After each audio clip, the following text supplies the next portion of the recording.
Oggi 4 dicembre, Santa Barbara, i Vigili del Fuoco celebrano la propria patrona. I Vigili del Fuoco del Comando Provinciale di Villaseta hanno svolto una cerimonia sobria quest'anno a causa delle restrizioni connesse alla pandemia Covid-19. La ricorrenza è stata infatti celebrata in forma estremamente ridotta e senza festeggiamenti.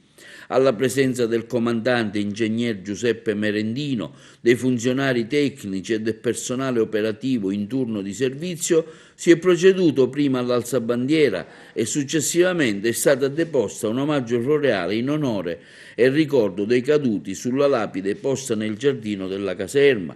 Quindi a seguire è stata celebrata una Santa Messa da Sua Eccellenza il Vescovo Alessandro Damiano presso la chiesa concattedrale Santa Croce di Villaseta, molto partecipata dal personale e dai rappresentanti dell'Associazione Nazionale Vigili del Fuoco in quiescenza. Santa Barbara, ricordiamo, è la santa che rappresenta la capacità di affrontare il pericolo con fede, coraggio, serenità, anche quando non c'è alcuna via di scampo. È stata eletta infatti patrona dei Vigili del Fuoco in quanto protettrice di coloro che si trovano in pericolo di morte improvvisa. Barbara è particolarmente invocata contro la morte improvvisa, un'allusione a quella del padre secondo la leggenda. In seguito la sua protezione fu estesa a tutte le persone che erano esposte nel lavoro al pericolo di morte istantanea, come gli artificieri, gli artiglieri, i carpentieri, i minatori. Oggi è venerata come protettrice dei Vigili del Fuoco. Nelle navi da guerra il deposito delle munizioni è denominato Santa Barbara.